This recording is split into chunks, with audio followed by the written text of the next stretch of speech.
What's going on, everyone? My name is Nicholas Merton here at DataDash, and today is October 7th of 2017. Well, folks, as you all know, it's the weekend, and on the weekends we do a market recap to cover up on all the news related to cryptocurrencies and the price action of Bitcoin and other altcoins. So, without further ado, let's jump right into it and start off by looking at the current market cap. As we can see here, the total market cap right now is sitting a little bit under $150 billion. And we're looking to hopefully get kind of the confirmation to move to the next level. Right now, we're kind of in a holding phase. 150 is a very big even for the cryptocurrency market as a whole, much like it would be at 100 billion or 200 billion, etc. Right now, we're really trying to see if we can get over this hurdle that we recently saw at around 149 billion. If we can get above our previous highs for the past few weeks and get above that and go up to higher levels and altcoins or overall market valuation, I think we can see that. The pusher of this, of course, as usual, is going to be Bitcoin though. Bitcoin right now is remaining relatively strong. It's been able to find, of course, support at the 100-day, as we saw back during all the China fighting. And it came back up. It's been able to hold the majority of its gains and is now holding around the 4,400 to 4,200 area. So the real question here is whether or not Bitcoin can maintain this kind of momentum. It's moving relatively fast, much like it did back over here as well. But we haven't really seen the catalyst to see if this is going to go to new highs. And the reason being is because we've got to find support here at the 50-day, like we did previously. I think what we're going to see for Bitcoin for the next week or two possibly could be a nice kind of cool down up here, holding these gains and holding the 50-day. And what it'll do is hopefully slow down along the green line here, the 50-day, and find a decent level of support. I do not think we're going to go down to the 100-day or the 200-day. Worst case scenario would most likely be the 100-day if it were to happen. Of course, there's always a possibility that if Bitcoin breaks through the 50-day, we can switch to a slightly bearish tone, maybe moving out of some of our altcoin positions, going towards more safe positions. For now, though, confidence is strong. There's no reason to FUD or FOMO or trade or change our strategy in any sense. If Bitcoin moves down to 4,200, you have no reason to panic. It's $100 out of one Bitcoin. I mean, that's nothing to worry about in the sense of price action. But what we do want to look out for is if we break down below the lows we saw back on the 5th of October. If we break below that and come in with a decent amount of volume and a decent amount of fear, whether it be looking towards the Bitcoin hard fork coming soon, or maybe something, for example, like the Ethereum fork in the sense of Metropolis. So we'll have to see. But again, right now, I'm confident on Bitcoin. I think it's doing fine. We even might come up and pop up today and close above these highs and get that $150 billion valuation we're looking for on overall cryptocurrencies. Again, Bitcoin will be the leader of that. If we see resistance here and it starts to break below the 50-day, expect maybe a slight correction. And it could be a good opportunity to possibly close out of some of your more kind of higher risk altcoin positions and then buy in cheap, because altcoins will follow. All right, so let's go on to the altcoin scene here on Bittrex. First thing I want to talk about here is Ethereum, as always. Ethereum has been doing fine. As we go towards the first phase of Metropolis Byzantium, we're looking to see if through the testing phases we see success and then hopefully a successful launch for Ethereum. Right now, things are not looking too fearful. We had a nice initial run up the other day, and it was giving some confidence. However, over the past 2 weeks or so, we've seen Ethereum correct back and still luckily is maintaining support around the same level, around 7 million Satoshis. So if we can still maintain generally around this area, I know the dip has kind of been going a little bit lower around the 6,800,000. But if we can so long as we remain on this level, which was previous resistance here, I think we'll be fine on Ethereum. I know we've broken the 200-day right here, but this is really what's going to be kind of a measurement of whether or not this is going to be good or bad. As we go into Byzantium later this month, I think we're going to see one or two things happen. Now, of course, I know I'm playing both sides here, and this isn't giving much information, but what you want to use is the technical indicators, the very simple ones, to see how the market is reacting. If we see resistance up here at the 200-day, if we start to curve up and we can't get a breakout from what is almost, I wouldn't say it's a descending wedge, because the bottom is kind of flat, it's not descending lows. Because of that, some people would see it as a descending triangle, which is bearish. I don't know if I want to say that it's a descending triangle because this is a much larger player, and and sometimes that TA won't really matter unless there's actually a catalyst, such as Byzantium being a very bad update for Ethereum. If things don't get pushed out properly and we get rejection at the 200-day and a really solid red candle, then at that case, it's time to step out of Ethereum, in my opinion, and wait for a more sizable correction and then get back into Ethereum once they've corrected things. I think, though, the more likely scenario to happen would be a breakout above the 200-day and almost, in a sense, confirming this as a descending wedge, almost in a sense. Having more than a 50% correction from the highs in Ethereum and then moving to possibly at least its previous Bitcoin comparative highs. I don't think we're going to break above that unless Bitcoin really has some fallout with its fork and Ethereum comes to step in. But again, I think that it could definitely see some bullish price action. We'll have to see, though. It is really questionable as to whether or not it can beat out Bitcoin. So we'll have to remain patient. I'm honestly more bullish than not on Ethereum, and I think the fork is going to go through just fine. I think Byzantium's a very nice step in Ethereum, and I can't wait to see it continue down its roadmap. Next one is Ripple. Ripple gained some traction the other day after being quiet for weeks on end. Since all through September, it was pretty much doing nothing. Just luckily keeping up with Bitcoin relatively. And then we saw a nice little spike the other day, some actual volume coming in. Now, what I'm looking for with Ripple here is the opportunity to hold the 50-day. Okay, as you can see this right here, this is the 50-day moving average right here. And what we're looking to see is hopefully a nice little correction as this starts to curve up in the price action and a curving on that 50-day. For the first time in a long time, we're actually seeing the 50-day, a momentum indicator, showing signs of curving to the upside.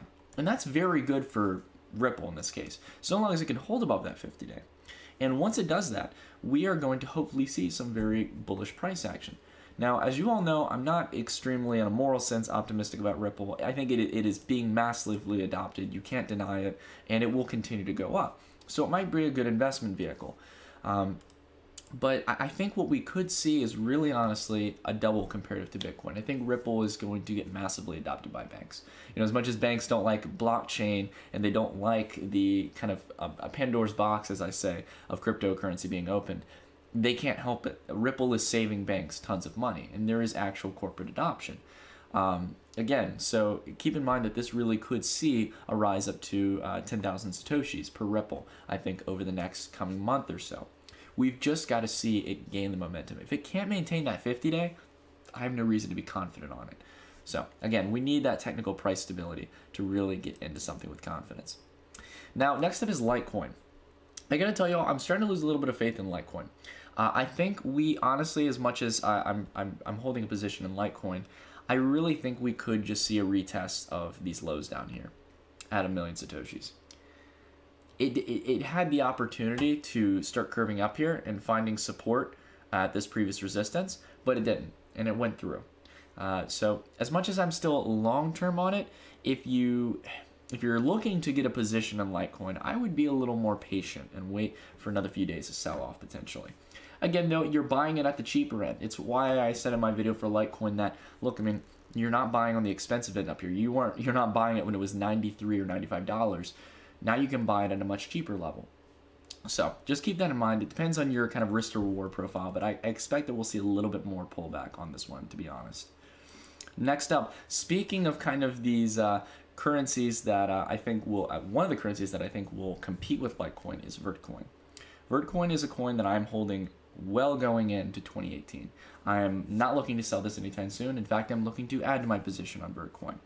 The reason why is because Vertcoin has remained relatively strong. It's maintaining well against the 21-day, and I think we're going to easily break out above the comparative highs for Bitcoin. Or sorry, excuse me, comparative highs, to Bitcoin, as we saw in the past back in June. The reason I think this is because the momentum is strong, the volume's pouring in, and they've also got the one-click miner coming out, which I think is going to get a lot of people involved in the Vertcoin community. It's going to take time, it's going to take adoption, but other features such as its transaction time and security and privacy as well are big parts of Vertcoin. So I think that we should continue to watch Vertcoin. I think it will continue to move up, and so long as it can maintain above that 21-day, I think we're set for new breakout highs against Bitcoin in the past. So again, keep your eye on Vertcoin. I think this is going to be a good winner. Next up is Omise Go. Now, I had to switch it over to TradingView because for some reason it wouldn't load on Bittrex for me. But Right now, Omise Go is doing exactly what we've been talking about on this channel and what we've been hoping for, which was a correction. All things, no matter how bullish they are, need corrections from time to time, folks. We all know this. So we've already reached our first buy level, and I am considering putting in my first order here for Omise Go quite soon. I haven't actually placed it yet. However, I am going to definitely be adding my first position to Omise Go when I can make some transfers to my Bittrex account. And then I'm also going to potentially raise my buy level from here to around here, okay, at this support level right here. If not, if it starts to really pick up pace, I'll wait. I'll wait till we get somewhere around between these two support levels to even consider buying. But right now, it's going through a nice steady pullback. It's a healthy correction, and it shows that, as you can see the volume here, the volume isn't like flowing out of it. Look at the buy side comparative to Omise Go. These are kind of the weak hands that push the prices down, and we'll be able to buy in on this once it continues going down a little bit more. So again, keep your eye on Omise Go. I like it long term. I've just been saying, folks, that we needed a correction, and I've been saying it since over here. So if you bought anywhere around here, you're pretty much where I said I don't feel comfortable about buying it. But again, I think it's a long-term investment. It's not something you really want to try to swing 24/7, but you want to add on pullbacks. Buy on the pullbacks. Wait patiently. Wait for around a 50% correction from the highs, and then get in, and you will be rewarded, folks. Next up is NEO. NEO, as you all know, I love NEO to death, and right now it's holding strong. Again, we talked about it over the past few months that we would hopefully have the holding around 500,000 Satoshis. NEO needed it, and it was previous resistance. What was previous resistance tends to be new support, and we got that. And now NEO is going back up. I think that we're going to break past the Bitcoin comparative highs in this one, so long as the bull market continues as well. NEO has continued to remain strong. I think the China fighting is over, and I think that NEO is continuing their operations fine. I can't wait to start seeing some corporate enterprise adoption of NEO. I can't wait to see more development from the team and hear more about what NEO's up to. But again, right now we've seen the traction with gas. You know, the other kind of dividend currency that's come out of NEO, which is going to be used as the funnel currency for NEO, the NEO platform. So again, with the NEO Smart Economy being developed, I think we need to keep an eye on it. I think that it's doing just fine. The price action is showing absolute confidence in it right now, and I don't really have any fear for it. Again, some people are like seeing the pullback over 2 days, but folks, I mean, you got to think about perspective. We are maintaining an uptrend right now. We're doing good. And again, this is looking like once we start getting that momentum and that volume pouring in, this will go past its highs, in my opinion. I think NEO is a great candidate. It's my largest, one of my largest altcoin positions out there. So keep an eye on NEO. Alrighty, so Stratus. This is another one I've been getting a lot of questions about because I know a lot of you out there are holding on to the winners in the space, and Stratus has been one of the best, you know, in the crypto space. It's been a pretty good leader for quite some time. However, Stratus is starting to lose its edge. There is a lot of other enterprise solution ICOs coming onto the market, and because of that, it's saturating this market. And Stratus hasn't come out with any major updates from the last time I checked. So I think people are kind of curious. This is kind of one of those kind of altcoin bubble players that did really well, and we haven't heard much of since, or at least any big updates, or it's kind of scalable adoption of the platform. And I'm not talking negative on Stratus. I like it long term. I think it still is one of the leaders in the space. Its market cap says that. But again, I think if you were to buy, I think this might be a decent level, to be honest, in my opinion. And the reason being is because you're not buying on a higher end. We're getting cheaper and cheaper levels on Stratus. And this is a little bit ridiculously oversold, in my opinion. I think Stratus has room to go up. The question is how high. I do not think we're going anywhere close to the highs soon. I just don't. We need mass scale adoption of Stratus to get that. And we just haven't seen it. There hasn't been much news. We need a catalyst to move Stratus up. But until it gets that, it's just going to keep slipping down. So there's not much TA I can do it. It's just going through a pullback, a pretty long, drawn-out pullback. And it can't seem to keep up with Bitcoin. So, again, keep your eye on Stratus. I think it's at nice lows. But, again, if we can't get any kind of news or catalyst into Stratus, it's going to continue doing what it's doing, folks. It's the same with every other cryptocurrency. Next up, I want to talk about Quantum. Speaking of enterprise solutions, Quantum is going through what I think is a descending, or went through what I think is a descending wedge. I think that this could be a time to look to buy Quantum. I think the China fighting is over. I think that the price confirmation here in the sense of the trend is showing that this wants to go to new highs. And I think that you know, as much as I don't have a position in it, I am considering it at these levels. Reason being is because Quantum went through a descending wedge, as we can see here in the price action. And what I think we're doing right now is we're going to come back up. As you see, we're kind of curving over in the price action. I think we're going to come down and find support along the descending wedge, the top of the wedge, and we're going to curve along this previous support line over here. And once we get that and we come back up to these highs again, I will definitely be buying a position before 300,000 Satoshis. If it does that, if it has that price strength confirmation, because Quantum's a very large project. It's a a player in the China space, and I think that because of its technology, as you all know, I've done a video on Quantum. If you want to learn about kind of the technology of Quantum, you can go watch that. But again, I think Quantum is going to be a good player in the space. There's a lot of benefits to it. They have a great roadmap, large scalable team, just like Neo, and I think that it could be good. Still repping the Neo team though. Neo's my favorite. I'm just kidding. But again, Quantum, we can't be biased, is definitely a large player in this space, and it could have a great run up. So we don't want to miss out on it. Just keep an eye on it. Next up is TenX. So TenX, wait, Nick, should I buy TenX? I'm just kidding. But I know there's such a meme in the community about the TenX and everything. But I think that TenX is really good at these levels, in my opinion. If you really want to hear what I think, right now, I think what you're seeing is a double bottom support right here amongst this previous resistance. I think right now, if you're considering a long-term position, this is a great level to be in TenX. I'm backing that up with my own money to my mouth. I am in TenX right now. As much as I bought over here and I could have sold up here, I'm not looking to sell it. I'm not looking for a 20 or 30% gain on TenX. I'm looking to hold this for the next year or two and hopefully see this 10x, no pun intended. But again, I really think 10x could go much higher. The question is whether or not it can really start getting the momentum. Again, we need, much like we saw over here, more news. We need more development on the team. We need more activity flowing in from the team at 10x. We need Julian to come out and talk more about what they're doing with actually getting partnerships and getting out onto the market and helping to get through all the legal regulation tied to something like 10x, a crypto solution for physical retail and brick and mortar stores. So keep an eye on it. Next one I want to talk about is ARK. Folks, I gotta say, though I don't think we've reached our second buy level yet on ARK, I think ARK's good at these levels. ARK is fantastic. We've been waiting for the pullback. I remember when people were wanting to buy into this, I said, folks, just wait a little bit on it. Just be a little bit patient and you'll be able to get this at a discount. And I've added some positions down at these lows.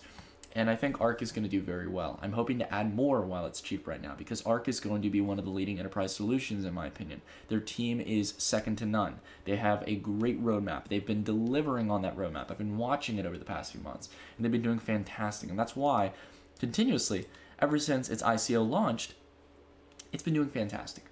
Okay? So, even though there's pullbacks, it continues to rally to new highs, and there's much more volume coming into it. So keep an eye on ARK. I think it's going to be a leader going into 2018. Alrighty, next up is Liske. As we can see, Liske is going through the correction. A lot of people, again, were buying into the highs of the rebranding announcement. They have not even gone through the rebranding. Again, I'm not negative on Liske. I covered it very early on my channel, and I'm still optimistic on it long term because I think there's an absolute space for it. The problem is that there's no mass scale adoption right now. No projects have been built on the Liske platform. Rebranding does not justify something going from 50,000 Satoshis to 178,000. It just doesn't. Not that quick. Not to mention just an announcement of a rebranding. There's still Liske. Nothing's been going on right now in a fundamental sense. So, again, this needs a correction. We've been calling about it for a while on the channel, and I think we're going to wait until we hit the 200 day. I wouldn't buy it until then, folks. It's got a ways to go down, and it's the same reason I didn't buy it up here. So again, keep your eye on Liske. I like it long term, but they've got to get some serious news out. They've got to get the rebranding done and really start showing some activity, okay? Again, I feel like that's a big problem with Liske and a few other players in the space. Not to try and rail on the Liske long-term holders. And last is Civic. Civic is, again, showing me a little bit of worry in the sense of price action. Now, what I think we're seeing here, to be honest with you all, I'm going to try and kind of get a clearer picture of this. Right now, Civic right now is giving a double bottom at previous resistance down here. Okay, we've lost the mass majority of gains with Civic. Okay, and there's no doubt about it. But Civic right now is maintaining support at that previous resistance over here. I'm going to repeat it 1,000 times, and I know it's probably ingrained in your head that you've almost gone insane. What is previous resistance usually tends to become new support. And I think we're seeing that with Civic. I'm very much considering a position down here. They have a functioning app. I have personal friends and people who I work with who have used the Civic app, and they've used it to actually confirm their identity going into a multitude of buildings, airports, etc. So again, keep an eye on Civic. This one has a functioning product, and it's a very solid use case scenario. It's very niche. It's focused on one thing, but sometimes that can be good in the crypto space. Sometimes a all-in-one solution is not something that will actually be a solution for anything. In this case, Civic has a functioning product. And I think it's something, especially in the case of Equifax happening, where blockchain is extremely important for the long run. So again, I'm keeping my eye on Civic. I'm thinking about building a position down here. 33 cents per Civic token, not that much in my opinion. So again, this is really what's going on in the sense of price action. In the sense of news for cryptocurrencies, we've got kind of three big things going on right now. Now that we've kind of analyzed price action, I think the top three things that are going on right now are the Bitcoin hard fork coming soon, and as you all can probably see, we did a video on that just a few days ago, so I recommend you go check it out. The Ethereum hard fork coming in. There's just a lot of kind of updates and changes coming into both the two largest players at the same time. So this could cause some turbulence. I think that for now, there's confidence in the market. It's more on the bullish side, and I think that people are almost optimistic about Byzantium, and people are optimistic about Bitcoin Gold and the Segwit 2x. So again, we will have to see how these go. I'm no time traveler. I can't tell you it's going to be good or bad. Something could go very wrong, and things could go down very quick. But for now, confidence is remaining in the market. Price action is showing that there's not much fear right now. And if we get over 150 billion, it's time to pick up some cheap altcoins, folks. Pick up coins that are at a pullback. The last thing I want to talk about is ICO mania, as I've been talking about on this channel. Now, a lot of you have been asking me, Nick, is there an ICO bubble right now? Yes, there is, but it makes up only a fraction of cryptocurrencies as a whole. Ethereum and Bitcoin make up the large mass majority of valuation. So I gotta tell you all right now, as crazy as it is in the ICO space, if you want my honest opinion, as much as there's headlines flashing of CEOs and hedge fund managers and the same people going out and saying that ICOs are in a bubble, I'll be honest with you, yes, I agree with that, but I think it's just the beginning. There's a lot of opportunity out there to make a lot of money off these ICOs. And I think that if you're an early participant and you find those really good ones, some that are even undervalued at their ICO launch, you can be a very good winner in the long term with these ICOs. I think a few of them that are really good. Substratum, I'm a personal investor in Substratum. I love the project. I also think Litecoin is good. I just did an interview with them on the channel. I think that there's been a lot of recently launched ICOs that are doing well, good as well. A lot of the ones that came back from June and July. I think that Chainlink is looking pretty good. There seems to be a lot of optimism in the community related to Chainlink. And I really do like the fact that they have corporate partnerships as well.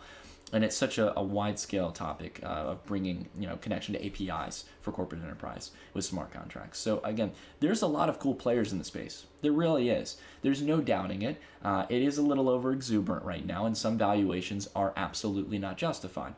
But we're not thinking always on a fundamental sense. Right now, we have to think in the bullish mindset. We can get a little bit greedy. Markets are not at all-time highs. There's a lot of opportunity out there, folks. Just being fair with you all. So again, keep a confident mindset for now, at least in my perspective. I think we're in a good standard for the market right now, and we're going to see continued highs coming over the coming month or two. And if we have a successful launch with the Bitcoin hard fork, as well as the Ethereum hard fork, there's no telling where we're going to go, folks. Next stop might be $200 or $250 billion, but we'll have to see. Anyways, folks, that's it for the video. Thank you all so much for watching.